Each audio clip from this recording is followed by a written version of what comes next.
Hey, good evening, everyone. Tonight we are speaking with Dr. Harley Black. She is a veteran paranormal investigator with over 26 years of experience in the field. She holds a PhD in parapsychology and a master's degree in metaphysics and is also a published author.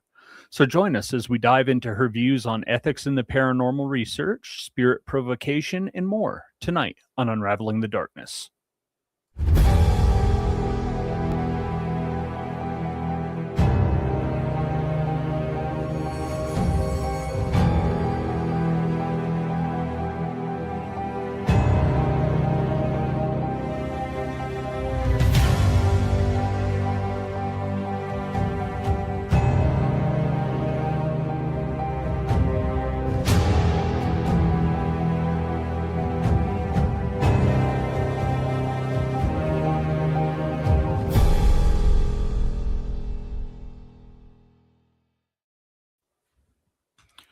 What's going on, Aaron? Not too much. What's happening? Trying not to get blown away, man. Oh, it was so crazy today. Dude, that wind came out of nowhere, and it was just, I was driving in my car and I stopped at a stoplight, and like I could just feel it like rocking back and forth like pretty seriously because I was up on top of a bridge, and I'm like, Oh, oh, yeah. I might actually get tipped over here.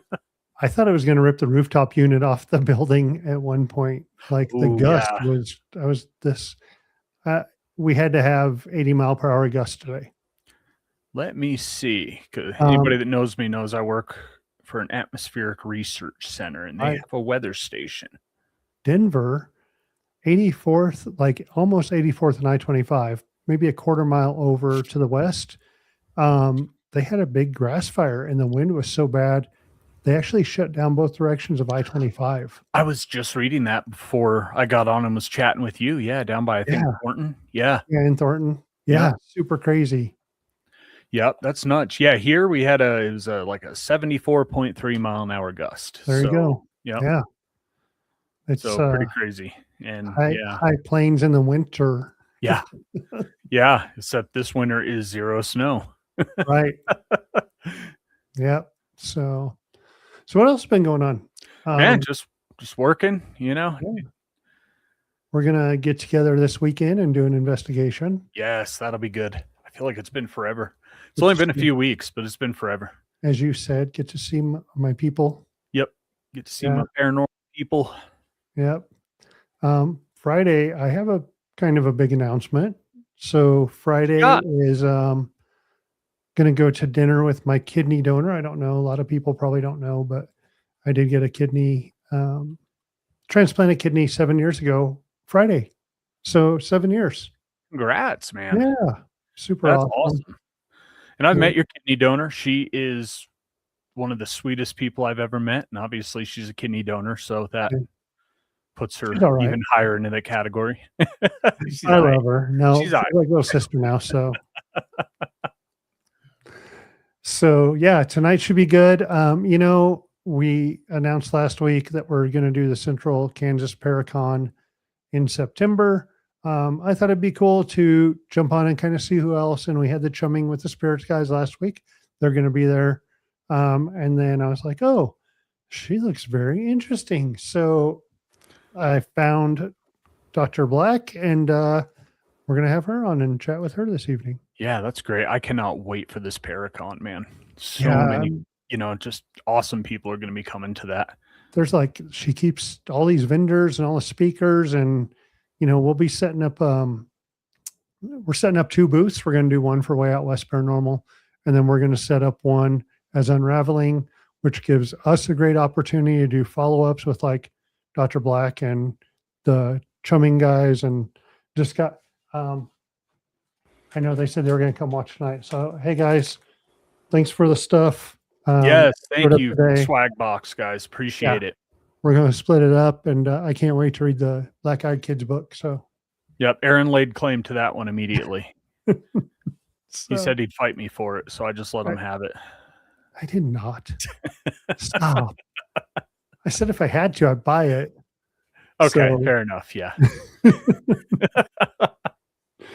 Oh yeah, so it's going to be great that we're going to go there. Be able to do some follow-up interviews with some people we'll have on before then, and I think this will be a good one. Yeah, this is gonna be great. So, without further ado, we'll bring in Dr. Black. Hello. Good evening, you guys. Good Good evening. How we evening. doing? Fantastic. Trying to stay warm. I bet. Yeah, you're. Yeah. You said you're up in Minnesota. I am. It's just right at the edge of the plains there, so extremely windy and extremely snowy. Yeah. We usually are, but we're extremely windy right now, but not extremely snowy. Yeah. So, but well, welcome to the show. Thank you so much for having me. I'm so excited for Paracon in Kansas City. Yes, Kansas City. I did see Kansas City, and then the one in Hutchinson. That's where we'll see you at. Yes. So yeah, maybe we can make Kansas City. I don't know. You know, we're 10. Well, Hutchinson, we're 8 hours away. Kansas City, we're almost 10. So you get it out here on the plains. You're kind of far from everything, but It was a long way from everything. yeah, Oh, no, I get it. Yeah. We're kind of just out in the middle of nowhere. we are. So let's start with some questions. You have a PhD in parapsychology. What got you into the paranormal world? When I was 7, I had seen a full-bodied apparition of my mom a year after she passed away from cancer. And I think any 7-year-old doesn't fully comprehend like what death really means, especially when she was in the hospital for like months and months at a time. So seeing her, it was like, what are you doing here? And like looking all healthy. But in that moment when I saw her, I just froze and I didn't say a word. Wow.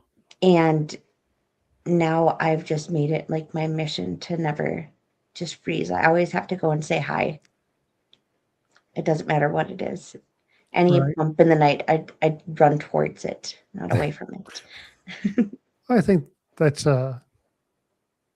what we do. I mean, as paranormal investigators as well, you know, that's the interest of what we, I guess, what we like and what we want to learn, right? Because it's all a learning process still. Absolutely. I think trying to humanize what we can't put into human words, and then as a community, then trying to come up with the words to like describe what we're experiencing to each other Yep. in just the pseudoscience world is just the biggest challenge, because as a collective group across the globe, we cannot like come to like an agreement on what each like feeling is, as far as is it vibrations, or is it chicken bumps, or is it goosebumps, or is the pressure on your chest, you know, all these different like things that we all experience differently. I've noticed throughout my investigations that nobody experiences the paranormal the same. Everybody has their own like little like, I guess, twerk about it. Mm-hmm. As far like for me, like when I go into a place, like my chest will get really heavy. But when I investigate with my daughter, she says that it feels like somebody's tickling her stomach when she's like, Huh. Wow. and yeah, and it's just super crazy. Like just learning from all the different investigators that I've had the opportunity to work with, and how everybody experiences the paranormal in their own way. Right. Yeah, that I is never- fascinating because you've got obviously humans, right? The interactions, right? We're skin, we're bone, we're muscles, we're nerves, right? We understand that, but we don't even understand the media that these spirits are made up of, right? Like we don't know if they're like these balls of energy or vibrating air. I mean, just anything, right? We don't even know that much about it. No, we're all just speculating. Yep. And that's why we're all just stuck in the like realm of pseudosciences, just the lack of repetition. But we can't just go and grab a energy ball or an orb and just like examine it to actually find out Yep. what it's actually made of. Right. Maybe one day. That would be super cool. Going on that whole everyone experiences something different. Just in the last year to year and a half, I've really started to experience something different as well. I never really had any kind of feeling going in anywhere or when we felt something was present. But now it's like this electric, like a tingling electric feeling everywhere. And I'm like, this is super weird. But then again, we were talking before the show how we've confirmed stuff, and same thing, like get that confirmation that something's there when you get that feeling. Yep. And like for you with that tingly feeling, I think the first time you experienced that was when we were at that mansion. Um, we were going up the stairs, Oh remember? And it yeah. kind of put the brakes on everybody. I think that was your first time experiencing that. And it's like, okay, did that open up that sense to you, right? You encountered something that was so strong that it kind of unlocked that part of your brain that can now, register that, or Yeah. that's kind of what I've thought about that. But Yeah. Because it was almost like you were walking into an energy wall. oh yeah, When you hit the top of the stairs, it was this wall that was trying to push you back. You could feel the push, but yeah, I didn't even think about when that was. That is, I think, for most people, right? Like growing up, like we'll have our imaginary friends or we'll have like experiences, but then, all the adults are like, that's just your imagination. That's not real, so we're just calcifying over that pineal gland, like just yep, repeatedly. And then we become adults and it's like, well, wait, there's something more here. And now we have to decalcify that. And the repetition of the interaction with the paranormal really it helps decalcify it, but then opens up that third eye. And then once it's just like poof, wide open, where it's like you feel that palpable just energy, like yep. wall, and just having that experience. I can only imagine how exhilarating, but just scary that's got to be. Yeah, that first time, it was really like, what is going on, and why am I feeling this? But then, yeah, that's an interesting, just to know when it was and what we were doing and how everyone, everyone that night walking up the stairs felt that wall of energy. Yep. So it's pretty neat to think of how it would do that, how it would open up those senses and that third eye to really see what else is going on in the world. So now, Well, like, since, oh, sorry, go no, ahead. no, go ahead. Go ahead. Now, since that experience at the top of the stairs and that wall, have you experienced the same sensation at other locations, or is it different? It's actually been pretty interesting, some of the things, because I've done this for 13 years now, as far as investigating, and I had never been touched until this past year and within the last year. And that was different. Like the first time being touched, it was actually like a touch on my face, and then went into an Estes session. Our group does a double Estes. We do put two people under with the SB11 that does two channels. Um, and I've never just pulled the headphones off and come out. But honestly, within 2 minutes, I was touched like 3 times on my leg in 2 minutes, and it was crazy how much was going on. I'm like, I can't. There's too much. I can't do it. I can't do this. Yep. Not tonight. And then Michelle was under at the same time. She stayed under, but she was getting the sense that someone was telling her, when you pull these off, everyone's going to be gone. They left you here. Like you're in this basement alone by yourself. Like, Oh, yeah, I felt bad for her, but she She's was like, like, but it also made us feel good as a team because she was like, I know there was no way in hell that would ever happen. Like I knew I would take this blindfold off and you guys would be, yeah, she's right like, I here knew with you'd be next to like, me, except I was across from her because I had taken my stuff off. But Yep. Jason was filling in, went to my spot. So yeah, Yep. she still had that. So but yeah, the different things that have happened as far as like the sensations in a room. We investigate a place, our home haunt. It's somewhere we can get into anytime. And everyone sees this girl, Katie. She's in the basement.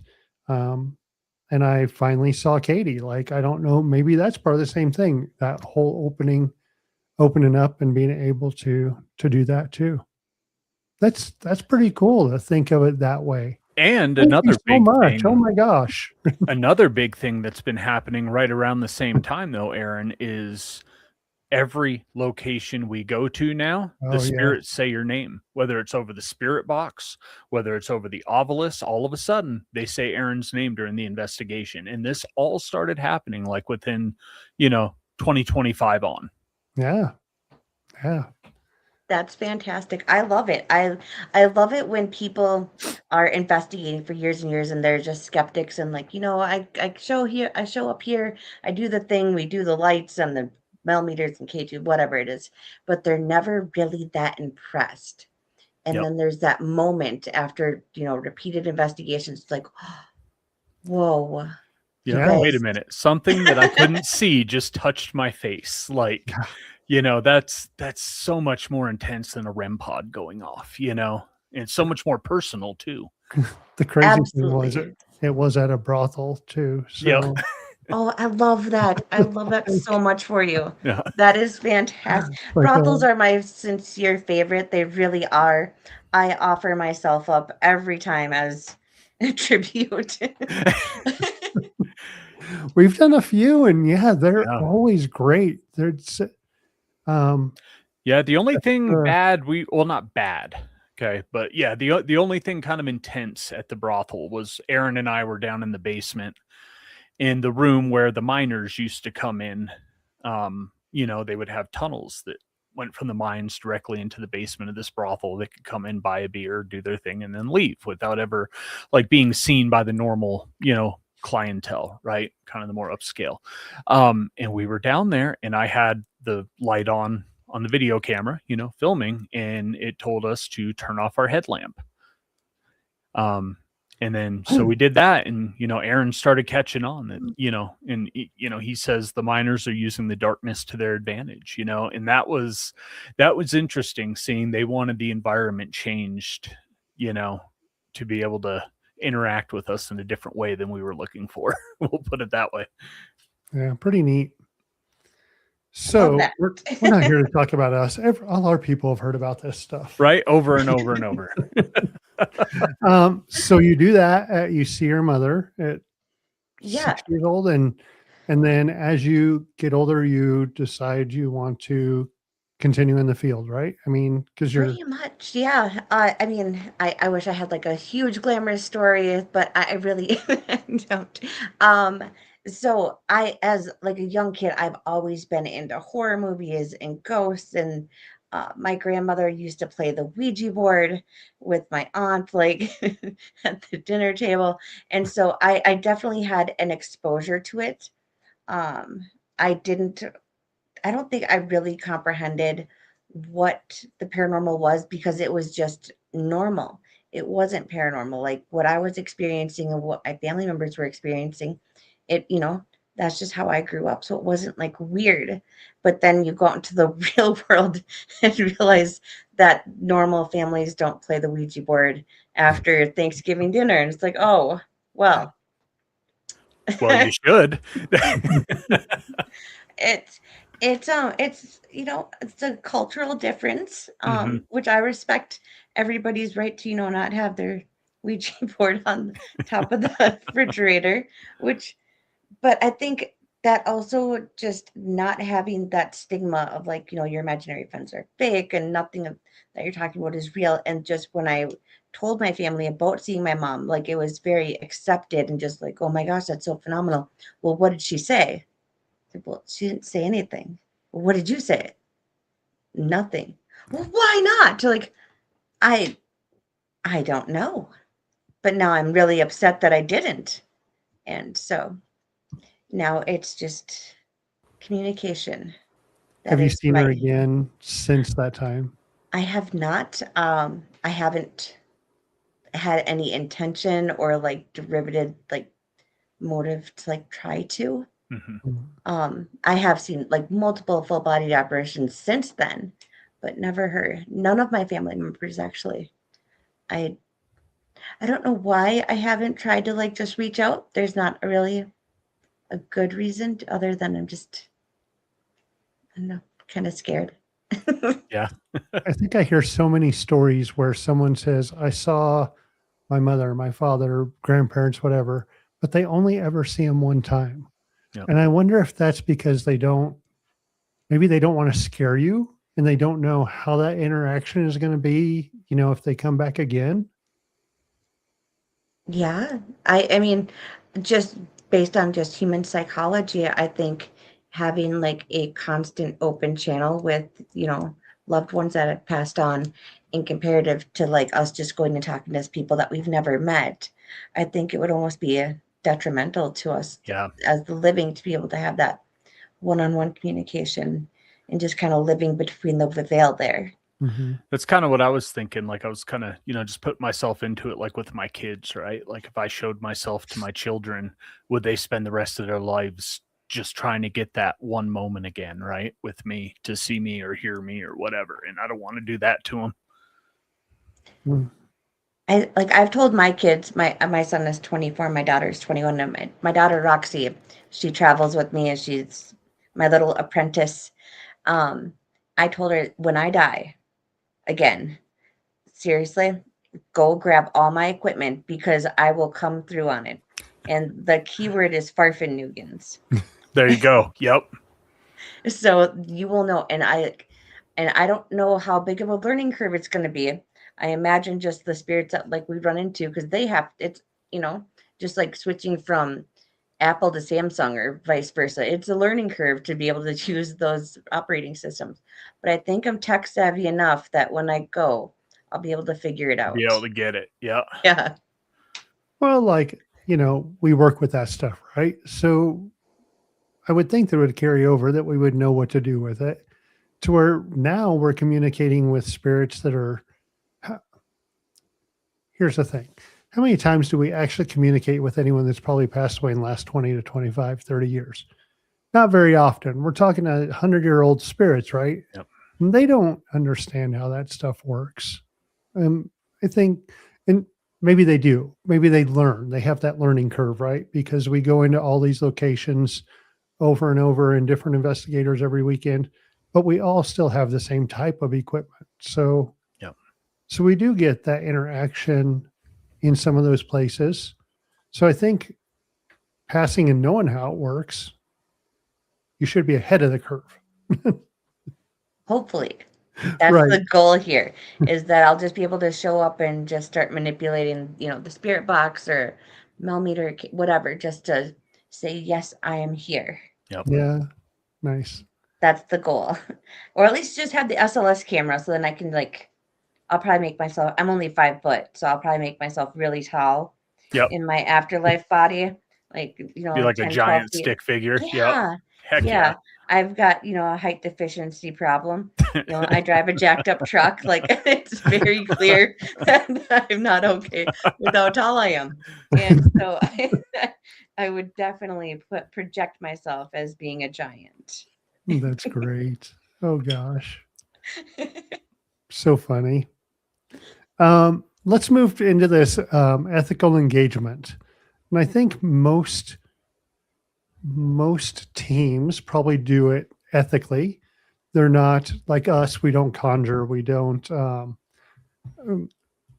provoke. And I had the word every before week. the show. Every week. Starts with P and I have it and I said it before the show and then I just lose it.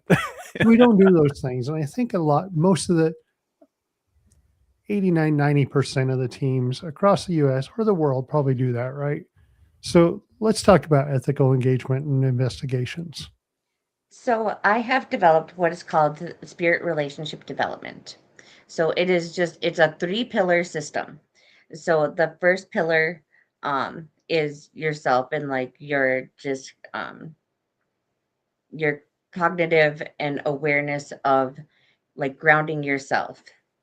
And then the second pillar then is medical documentation, where we don't label anything, we just state facts, right? So if there's like a really loud EVP, I wouldn't say that that is a demonic entity. I wouldn't say that that's an angry entity. I'm going to say that there's a lot of energy that went into making a extremely loud like noise, but I'm not going to give it any labels. And then finally, then the last one is just safety and security for yourself as far as like bubbling up and doing everything that you can to protect yourself from any possible piggybacking or attachments. And so how this all started was we all as investigators, we go into locations and we fumble around and it's like a jump scare, right? We ask the same tired questions and we're just observers. We just sit behind a camera and then we just wait Yep. and wait and wait. And then there's like an EVP that comes through or the K2 goes off and we're super duper excited and like, yes, we got it. But that's it. Yep. There's nothing more. And so SRD switches that to be an actual interactive participant in the investigation. Instead of looking at the spirit as something to just be measured, let's collaborate, let's work together. Now, obviously, that is just a huge bubble of a sentence. But what I've learned is when we go into places and we take control of the room, we're professional, we know how to use our equipment, we take authority, we bypass the human psychology of like, it takes 300 hours or something to like get to like trust somebody as like a good friend. Mm-hmm. But we can bypass that by using the first responders method, right? When we go into a place and we have authority and we know what we're doing, we automatically like trust those people of authority, like that they are competent in a crisis situation. They're going to be able to handle themselves accordingly, and they're going to be calm and collective, right? And so when you think of like when you get into a really bad car crash and you know that the ambulance shows up, you automatically trust that that person is going to get you to the hospital. Help is here. And yes, right? Yep. So when we come in and we're professional and we take authority, then we're showing the spirits like, okay, you can trust me immediately. We're going to just bypass the whole human psychology of 300 hours to trust me. And then you're going to get a lot better communication, hopefully, and more in depth where it's a let's work together as a team. And so that's really what I've been pushing forward is to go away from the jump scares. And I understand that doing tours and stuff like that of locations, our guests are not there for scientific reasons. They are there for jump scares. Yep. It is and I'm happy to cater to that aspect of it, but in my personal side, it is all scientific data and competence and not the jump scares and just being a quiet observer. You know, I've heard, especially over the past few years, a lot of people saying that they are, I integrate psychology in with my paranormal research. And honestly, your explanation of it is the best one I've heard and Oh, really, really makes sense to me with that. The 300 hours to establish rapport, right? To establish trust. How do you do that in one night? I think that's brilliant. I think thank you so much. that's pretty neat because like now it makes me wonder if we walk in, okay, so I'm a former first responder as a firefighter EMT.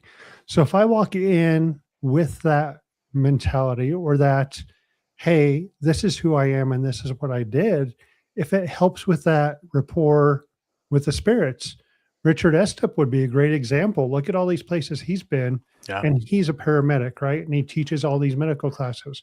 So he goes in kind of, and he had a great thing because, and I want to, I'm coming back around to it, but he said, it's always said that there's no experts in the paranormal, right? But he said we bring our expertise from the field that we work in. So that goes back to that. If he's bringing that expertise as a paramedic into an investigation, now you're bringing in that connection, that instant connection, instead of the 300 hours. That's really neat to think of that way. Maybe, and I mean, that would work with like military people too, because you trust them as to what they do. And so with Jason's a veteran and Gina's a veteran in our group. So maybe if we changed our style where we went in as that, and use. That's a great, gosh. So introduce ourselves as that, but then I also see, or at least what I got from what Dr. Black was saying is maybe, go in with just that authority as a paranormal investigator, right? Not like, hey, we're here. Can you make a noise? But Right, like come right. in with that, hey, this is our job. We know how to talk to you. We're giving you these tools to be able to talk to us, and like you said, Dr. Black, let's collaborate here. Let's work together. Yeah, that you guys hit the nail on the head. And so when I go into a location, I am never the one that's going to be in jeans and a hoodie. I'm never ever casual. And so, for instance, when you go to like a restaurant, okay, and I don't care what restaurant you go to, you always know the manager because they are always in the black slacks and the white button down. Mm. And so you automatically trust that manager that they are going to fix your Whopper that didn't have the pickles on it, but you said extra pickles, but you automatically trust that guy just because, well, he's dressed the part. So I always go in. And so my daughter is a brat. And so she's like, Mom, you're just the parapsychologist in pink. So I'm always in a pink dress suit. And I will still sit on the floor. What I don't care. Like I will get dirty. I know I'm going to ruin my clothes, but that's not the point. The point is when you walk in there, you take command, right? Because they've already been there. They've already seen it. Like all these places we're going to that are haunted, how many nights a week are they? Will you knock on the wall 3 times? Yep. Hello? Right. Is Yep. anybody here? Not at all. Right. Like I cannot imagine how annoying that would be every single Yes. weekend for eternity. Now, when Mm. all of a sudden you're not that transient, jump scare investigator and you're coming in with authority and a purpose and a collaboration, it's like that's something different. Now I want to see what you're doing and I want to talk to you because you're not the same person that was here just last week and the week before and the week before. And that's really what I pride my investigation style on. Now, I am a super goofball. I do not ever, it's so funny you guys call me Dr. Black. Nobody ever does that. You can just call me Harley. Like Okay. I literally I am not formal in any way. I am just silly and I go in to be the entertainment, but in a professional manner, right? It's as soon as you walk through those doors, if you're not like making an impression on the entire room that this is your room and you own it and everybody else is visiting, you already lost them. Yep. So, yeah. Wow. And with my, 5-foot stature, I said I've got like a height deficiency, so I have to command You the fill that entire room. room, Yep. the entire building. It doesn't matter how big or small. I project myself to be that 12-foot tall, person. Yeah. That's that's a great. I love that segment because that's definitely going to change a little bit of our investigation style. I think. Yeah. Just listening to that. It'll be interesting seeing if it changes anything with a place that I've been investigating for almost 20 years, and you guys, and then us as way out west have been investigating for what, 2 or 3 years, coming in with a different, presence on Saturday and seeing if that works. Yeah. I think that maybe changing up styles every so often probably isn't a bad idea anyway. No matter where you go, because like you said, they're seeing pretty much the big places are always seeing someone every weekend. Well, yeah, it's always the same thing. And I've done many events and many ghost hunt tours, and I love the guests that I've been doing this for 10 years and I'm experienced and I know what I'm doing, and they sit there with their camera on. Is anybody here? Do you guys hear Yeah. that? Yep. No. No. Okay. It was Okay. just me. Yeah. And that's it. And that's all they do all night long for 12 hours. And I'm like, sweetie, that Yep. I want to help you so bad, but I respect people's authoritative of themselves, and they believe they Yep. know what they're doing. And if you want to sit there behind that camera for 12 hours and did you hear that? Yep. Have at Yeah. it. No. But I would like to invite everybody to try something just a tad bit different. And I'm not saying everybody has to go and buy suits and ties and all that jazz. I mean, just wear your nicer jeans and I don't t-shirts. know. I might start doing this in a zoot suit, Aaron. Hey, it's not camo shorts, so Right? Yeah. Not camo shorts and a t-shirt. Yep. um, we host a ghost hunting 101 class for teens. I'll tell you what, some of those teens have great questions, mostly because they never have done anything like this. So they're just asking anything. And I've gotten to where I'm like, I really need to start writing some of these down because it's their first time doing anything like this. They get 2 hours of, we teach them about equipment, and then we get them like 3 hours, so an hour and a half on 2 different levels. And they're so cool. It's really neat to see their first time and get those questions that you're like, how come I never thought Right. I love that you're doing that and giving back to the community. Excuse me. That is just fantastic. Yeah, And in fact, the last one, we had 3 very rambunctious 16-year-olds. And it was hilarious because I'm not a big person on phone apps. Jason's kind of explained it's no different than the Ovilus. You're taking away the things when you hit airplane mode, and he's my tech guy. So I'm like, okay. And I'm kind of coming around, but I'm still not 100%. But when it came off, they were really loud in one room, and it came off with disrespectful. Annoying. And I was like, annoying. Yep. And then disrespectful. And I was like, yeah, you guys are annoying. Can you tone it down? And we can. And then they leave, and the one gets to drive them all home.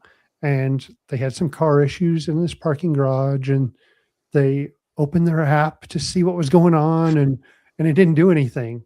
And they were able to tell Gina this story, after we did this on like Saturday night, and they told her like Monday she saw one of them in the schools, and it was just pretty funny. But they were still like, that was so fun, and it was great. And it's something that we've done a couple of times now, and the kids just have great questions. Like I can't even think of anything now, but at the time, because they've never done anything like this, they just ask anything, and it's like, dang, that's really good. I thought it was funny, the 3 boys. And I don't remember if this is when we joined back up as a group or if it was when Gina and I were bringing them through. But one of their questions for the spirits was, which one of us is the hottest? And that just cracked me up, man. I'm like, good energy. You know what I mean? Have fun with it. Ask, questions. And yeah, it was great. it's fantastic. Yeah. Yeah. They were something else. They were great kids though. So yeah, if that's the worst they asked. Yeah, exactly. So, and I think we all need to revert back to like the beginning, and think of like new stuff. Like you said, the same things are getting asked. And the one, I know I ask a question everywhere we investigate and still haven't received a response to it of, are you stuck here or are you able to go other places? Yeah. Like, I don't want to go to the other side and be stuck in one place. Like, I want to be able to travel like I do now, go to Tombstone, Arizona, go to Phoenix, go to Gettysburg, go to different places. No. So, I can actually tell you because I think it was 2 years ago now in January, I died. I was working as a behavioral specialist for adults with addiction issues. And a patient had brought in fentanyl, which, I thought it was cocaine. And so when it was just kind of just all like strewn about at the bottom of a duffel bag. And so when I was transferring it from the duffel bag to a biohazard bag, I had gloves on, but then all of the particles was getting in the air, and I ended up, so I ended up ingesting 10 times more than the like habitual fentanyl user, and so then I died. But when I died, I went home, and so I own chickens. I will talk your ear off for as long as I can about my chickens. I love them. They are my best friends. They are my therapy. That is my They're my everything. I will literally, but That's so awesome. they have their coop, right? And so if I go into their coop with them, they are very, very upsetty spaghetti because there's not enough room and they're all bucky and like, flapping they're not happy that I'm there. But when I died, I was like, oh my gosh, there is like so much room in here. And they acknowledged my presence, but they Really? weren't, yeah, they were like cooing at me and like making like the clicking noises that I made make to them.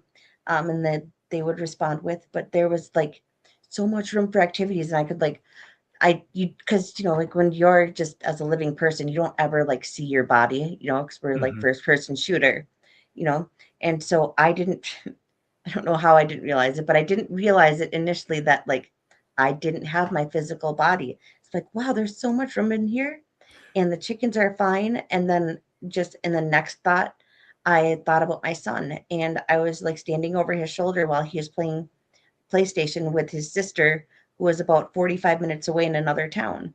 And I could hear her through his microphone. And then in an instant, I was with her at her fiance's parents' house, which I've never been to in my life. I've never been in the home. But I was there and I could tell her exactly what was on their walls for like pictures and decorations, their Wow. TVs.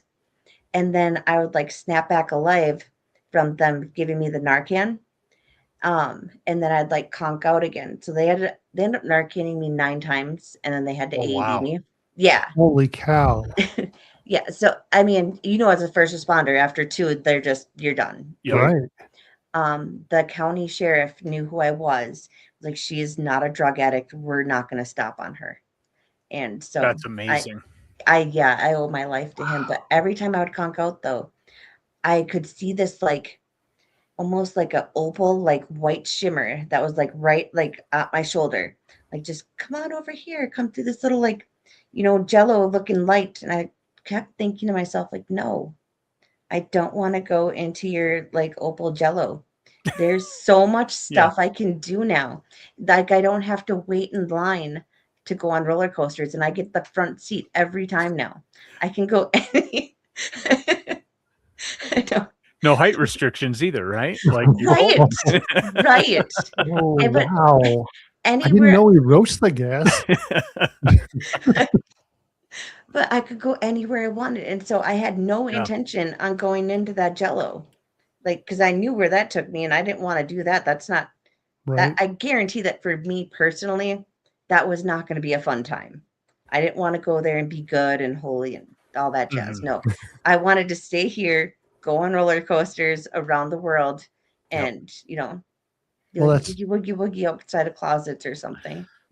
Did you feel that it was a pretty easy choice to make, or were you kind of like pressured spiritually or by some other means to go through the opal jello?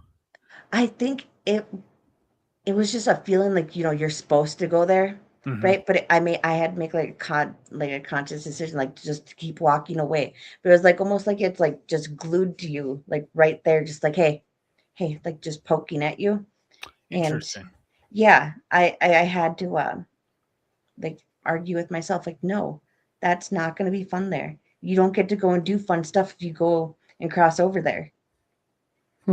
See, and I've always been fascinated with those experiences. And it kind of bugs me people call them near death because people die and then they experience it and then they come back, right? To me, that's not near death. That's you experience death. But I've always been fascinated with the stories people have on that they can remember.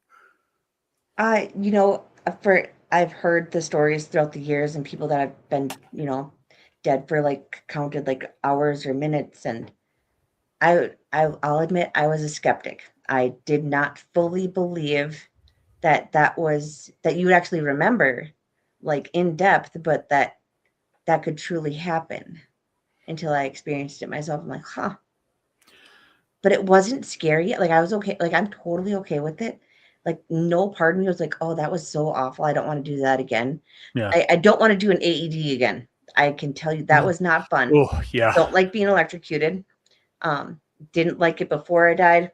I don't deal with Don't like anything it now. electrical. Yeah. like Nope. it now. Don't like it even more. That was the only bad part Yeah. because I went right back to work like the following day. Like, it's Oh, not even that big of a deal. Right. And Wow. I know it sounds like Jeez. bananas, but it was just like, oh, that happened. And I don't know if that's just like a trauma response on my part. And then I try to psychoanalyze myself, which goes way down a rabbit hole. Yep. So Yep. it I just, call it my brain box. Yep. That goes in my brain box, and yep, it's gone. but like there was like, it's just like falling asleep and then you like wake up and then you can just go and do whatever you want. And it's like, just as you think it, you're there. Right. It just kind of reminds me of like Harry Potter, like how they could like vanish, like go to Yep. different places and teleport. Well, That's, and your experience of going to your daughter's fiance's house, right? That's where it was. yeah.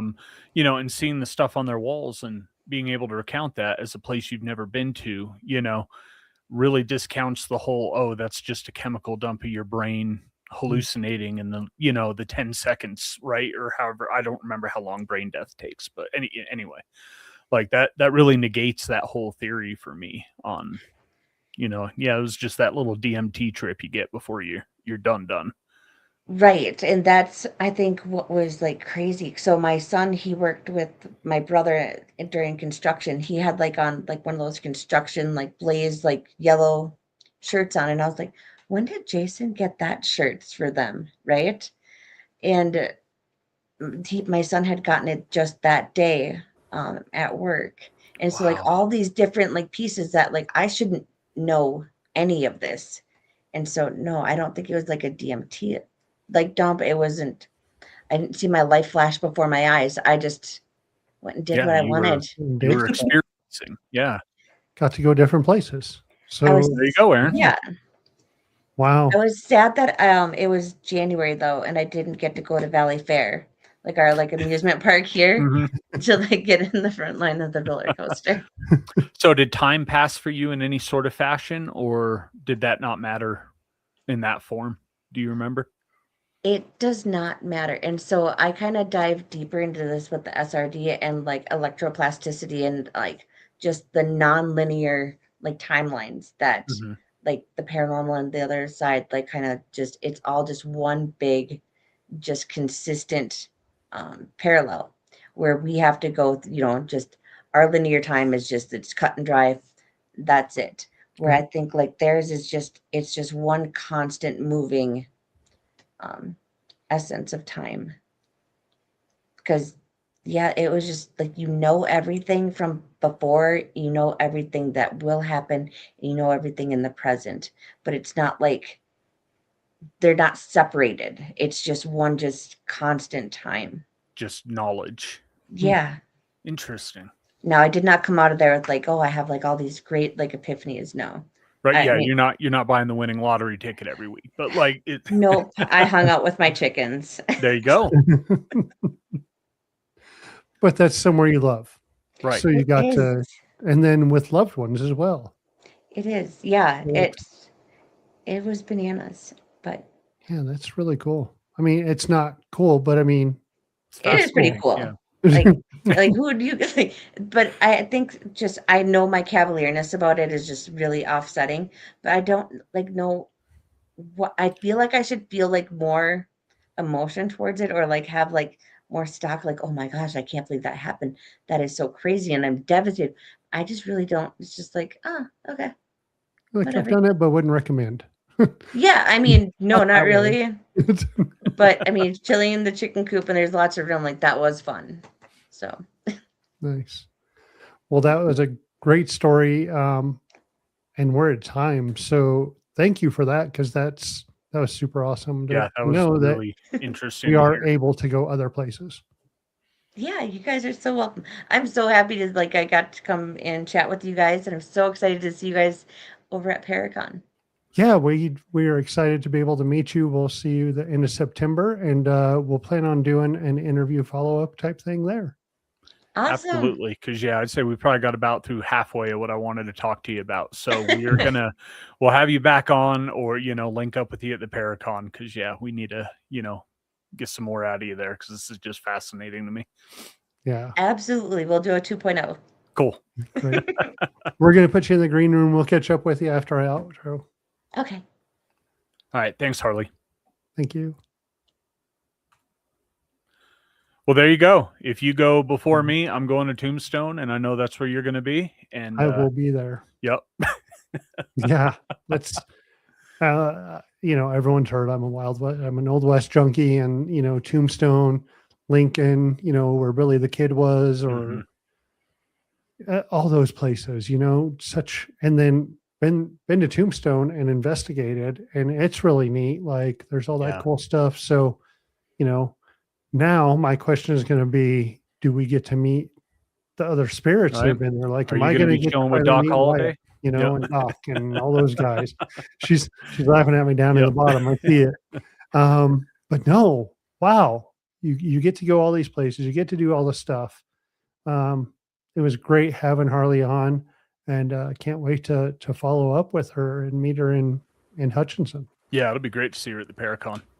So, not much going on for a while. We might have some stuff coming up. Like, I don't know. We're gonna start filming some places. We should have an episode dropping on YouTube soon. Yep. Jason's finished it up. We gotta go show the person, and then it'll be live. Yep. Still working on some Dumas brothel stuff, and that's where we're at. Yeah, and then just finding Yep. more cool places to go. We got that one in Yep. Denver. Think we're gonna work it out with them and film an episode there.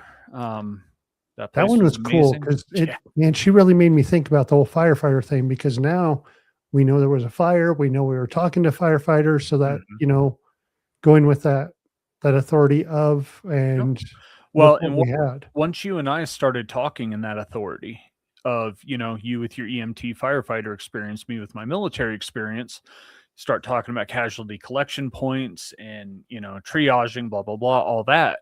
That's when it The really came response around. is really, amplified from there. So, Yeah. yeah.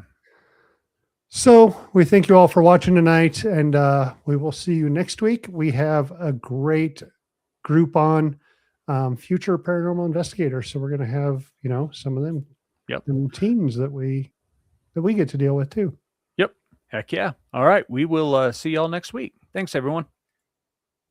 Unraveling the Darkness would like to thank Horn Paranormal Research for sponsoring our show. If you're craving more paranormal content, don't forget to check out our YouTube and Facebook channels at Way Out West Paranormal and Unraveling the Darkness. You can catch all of our episodes of Unraveling the Darkness on Apple Podcasts, Facebook, and YouTube. Be sure to like and subscribe, as it helps others find the show and join in on the paranormal fun. Thank you so much for tuning in. Until next time, keep your lights on, stay safe, and remember, the truth is out there, and it might just be closer than you think.